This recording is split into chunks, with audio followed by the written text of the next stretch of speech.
Assalamualaikum warahmatullahi wabarakatuh. Saya Ardiansyah dari kelas 2C. Pada video kali ini saya akan mempresentasikan hasil BPT saya, yaitu mengenai comparison religious social organization. Dan ini untuk memenuhi tugas dari mata kuliah Sejarah Pendidikan Islam dengan dosen Mem Minor Fitri MPD. Baiklah Mem, saya Ardiansyah dari kelas 2C. Jadi poin yang saya kemukakan di PPT saya yang pertama yaitu ada mengenai Muhammadiyah. Di sini saya bikin poin nomor 1 yaitu gerakan Islam yang didirikan oleh Ki Haji Ahmad Dahlan pada tanggal 8 Zulhijjah 1330 bertepatan dengan tanggal 18 November 1912 di Yogyakarta. Yang kedua, misi dakwah Islam amar ma'ruf nahi mungkar, mengamalkan Islam yang murni. Jadi agar supaya misi Islam amar ma'ruf nahi mungkar ini atau mengamalkan Islam yang murni ini, supaya Islam tuh tidak terpengaruh dari kebiasaan, atau ini membersihkan Islam dari kebiasaan yang bukan Islam. Jadi mereka membawa misi mengamalkan Islam yang murni. Artinya mereka bisa jadi juga sebagai pengingat masyarakat bahwa hal ini tidak dilakukan dalam Islam atau hal ini bertentangan dengan Islam, seperti itu. Apalagi kan seperti kita tahu bahwa ketradisionalan yang ada di Indonesia ini sudah melekat dari zaman dahulu, karena terkadang tidak bisa dihilangkan dari sifat atau budaya masyarakat Indonesia.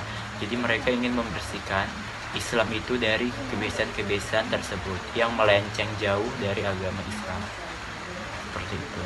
Terus yang ketiga, disahkan oleh Gubernur Jenderal Belanda pada 22 Agustus 1914. Terus juga ini kan setelah disahkan ini barulah Muhammadiyah menjadi organisasi resmi di Indonesia, seperti itu. Lalu di sini ada reformulasi doktrin Islam dengan pandangan ala pikiran modern. Nah, jadi Muhammadiyah ini juga salah satu pencetus atau pembaharuan di bidang pendidikan Islam dengan memperkenalkan sistemnya yang modern. Reformulasi ajaran dan pendidikan Islam. Jadi di sini itu juga kan karena pembaruan dengan Muhammadiyah tadi, dengan pembaruan dengan pendidikan Islam, mereka juga lah membawa ajaran dan pendidikan Islam itu ke arah yang lebih baik, karena kan sifatnya yang maksudnya kayak udah lebih modern, berarti kan pembelajarannya, pendidikan yang diberikan itu juga harus bisa mengikuti sesuai dengan perkembangan zaman, sesuai dengan apa yang diberikan itu. Terus juga bisa mempertahankan Islam dari di keempat itu ada mempertahankan Islam dari pengaruh serangan dari luar. Karenanya Muhammadiyah kemudian dikenal dengan gerakan tajdid atau gerakan pembaharuan. Muhammadiyah ini merupakan salah satu organisasi juga yang bisa dibilang kuat. Jadi mereka itu juga berperan penting juga untuk melindungi dan menjaga serangan dari luar. Itu maksudnya kayak itu tadi, kayak karena kan seperti kita zaman kolonialisme kan, misi mereka salah satunya yaitu gospel, yaitu menyebarkan paham kristianisasi. Jadi itulah yang dilakukan Muhammadiyah untuk melindungi umat pada masa itu, mempertahankan keteguhan akidah umat muslim pada masa itu. Selanjutnya yang poin B ada persis atau persatuan Islam. Di sini saya buat perbandingannya, dia itu kan beda kan, karena di sini persis itu lahirnya diawali dengan terbentuknya suatu kelompok tadarusan penelaahan agama Islam di Kota Bandung yang dipimpin oleh Haji Zamzam dan Haji Muhammad Yunus. Kalau tadi itu dipimpin oleh Haji Ahmad Dahlan Muhammadiyah, kalau kali ini oleh Haji Zamzam dan Haji Muhammad Yunus. Lalu dia didirikan pada tanggal 12 September 1923 bertepatan dengan tanggal 1 Syawal 1342 Hijriah. Kelompok tadarusan ini resmi mendirikan organisasi yang diberi nama Persatuan Islam itu tadi, atau PERSIS. PERSIS ini dimaksudkan untuk mengarahkan ruhul ijtihad dan jihad, berusaha dengan sekuat tenaga untuk mencapai harapan dan cita-cita yang sesuai dengan kehendak dan cita-cita organisasi, yaitu persatuan pemikiran Islam, terus juga persatuan suara Islam, dan juga persatuan usaha Islam. Makanya dibikinlah ini PERSIS atau Persatuan Islam. Terus tujuan utamanya tetap yaitu untuk terlaksananya syariat Islam secara kafah dalam segala aspek kehidupan. Lalu juga dia memiliki atau mendirikan pesantren PERSIS pada tanggal 4 Maret 1936. Terus poinnya yang kelima, dari pesantren PERSIS tersebut Kemudian berkembang berbagai lembaga pendidikan, mulai dari Rodatul Atfal hingga perguruan tinggi, menerbitkan berbagai buku, kitab-kitab, dan majalah. Persis ini juga salah satu organisasi yang berlaber modernis, artinya dia sama seperti Muhammadiyah juga kan, bahwa dia organisasi yang menerapkan atau mengikuti sesuai dengan perkembangan zaman, yaitu modern. Kita lanjut ke poin yang C, yaitu poin C, Sarekat Islam atau SI. Pada tahun 1912, nama SDI diubah menjadi Sarekat Islam atau SI oleh pimpinannya yang baru, yaitu Haji Umar Said Cokro Aminoto. Nah, sebelum berubah nama menjadi Sarekat Islam, ini merupakan Sarekat Dagang Islam, tapi diubah oleh Haji Umar Said Cokro Aminoto menjadi Syarikat Islam. Karena apa? Karena ini juga berubah tujuan untuk membangun persaudaraan, persahabatan, dan tolong-menolong di antara muslim dan mengembangkan perekonomian rakyat. Terus di sini juga karena ini juga salah satu organisasi yang bukan hanya diperuntukkan hanya orang Jawa dan Madura aja, jadi artinya dia sudah mencakup lebih luas. Lalu juga SI diberikan pengakuan sebagai badan hukum pada bulan Maret tahun 1916. Lalu juga SI berubah menjadi partai politik dan mengirimkan wakilnya ke Foxtrot tahun 1917. Terus poin D, yaitu Nahdlatul Ulama atau NU. Nahdlatul Ulama atau NU lahir pada tanggal 31 Januari 1926 di Surabaya. Lalu organisasi ini diprakarsai oleh sejumlah ulama terkemuka yang artinya kebangkitan ulama. Dan dia juga karena artinya kebangkitan para ulama, dia didirikan untuk menampung gagasan keagamaan para ulama tradisional atau sebagai reaksi atas prestasi ideologi gerakan modernisasi Islam yang mengusung gagasan purifikasi, puritanisme. Pembentukan itu merupakan upaya pengorganisasian dan peran utama para ulama.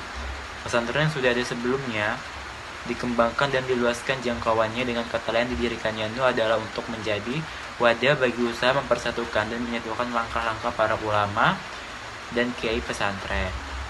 Terus juga organisasi ini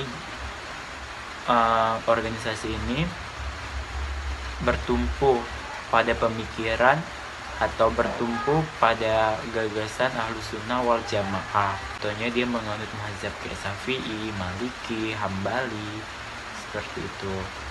Terus juga di sini dalam pandangan NU tidak semua tradisi buruk. Tradisi bisa juga memberikan inspirasi bagi munculnya modernisasi Islam, yang mana di sini bisa penegasan atas pemihakan terhadap warisan masa lalu Islam diwujudkan dalam sikap bermazhab yang menjadi tipikalnya. Dalam memahami maksud Al-Quran dan Al-Hadis, tanpa mempelajari karya dan pemikiran-pemikiran ulama besar seperti Hanafi, Syafi'i, Maliki, dan Hambali, hanya akan sampai pada pemahaman ajaran Islam yang keliru. Oleh karena itulah mereka menganut gagasan Ahlus Sunnah wal Jamaah. Dan juga poin yang terakhir yaitu mempunyai pokok-pokok pikiran yang dikenal dengan Kanun Asasi Jami'ah NU atau Undang-Undang Dasar Jami'ah NU. Jadi undang-undang dasarnya atau intisarinya itu berisi latar belakang berdirinya Jami'ah NU, hakikat dan jati diri Jami'ah NU, terus potensi umat yang diharapkan akan menjadi pendukung NU, perlunya ulama besar atau ijtima, saling mengenal atau ta'aruf, rukun bersatu, ittihad, dan saling mengasihi satu sama lain, ta'aluf, dan dalam satu wadah yang dinamakan NU. Terus juga yang terakhir, keharusan warga NU bertaklid pada salah satu pendapat imam mazhab yang 4, yaitu Hanafi, Maliki, Syafi'i, dan Hambali, seperti itu. Terus ada Masyumi atau Majelis Syuro. Masyumi ini atau kan Majelis Syuro yang kita kenalkan. Masyumi ini didirikan pada 24 Oktober 1943. Itu poin pertamanya. Dan poin yang keduanya yaitu didirikan karena Jepang memerlukan satu badan untuk menggalang dukungan masyarakat Indonesia melalui lembaga agama Islam. Terus poin yang ketiga, pada 7-8 Oktober diadakan Muktamar Islam yang dihadiri oleh hampir semua tokoh sebagai organisasi Islam dari masa sebelum perang serta masa pendudukan Jepang. Nah, jadi sebelum didirikan pada 24 Oktober, ini juga kayak diadakanlah Muktamar untuk benar-benar mendirikan organisasi Islam yang satu, yang padu gitu kan. Jadi mereka merumuskan untuk membentuk Majelis Syuro. Itulah tercetuslah Masyumi ini. Lalu juga Masyumi dianggap sebagai satu-satunya partai politik bagi umat Islam. Terus Masyumi tempat bergabungnya organisasi Islam yang ada di Indonesia. Jadi kayak sebelum banyak yang bergabung dalam Masyumi, dia itu sebelumnya itu hanya ada 4: Muhammadiyah, NU, Perikatan Umat Islam, dan Persatuan Umat Islam. Terus setelah itu barulah muncul organisasi lain yang bergabung ke Masyumi seperti Persatuan Islam, Al-Irsyad, Al-Jami'atul Wasliyah, dan lain sebagainya. Terus juga poin terakhir yaitu mereka gabung ke dalam Masyumi dikarenakan semua pihak merasa perlu bergabung dan memperkuat barisan Islam.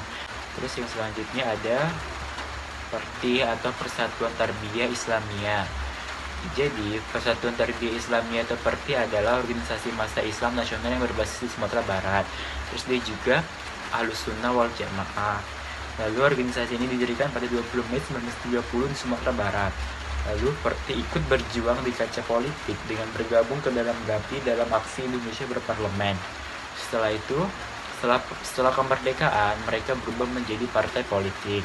Lalu, dalam pemilihan umum 1955, Perti mendapatkan 4 kursi DPR RI dan 7 kursi konstituante.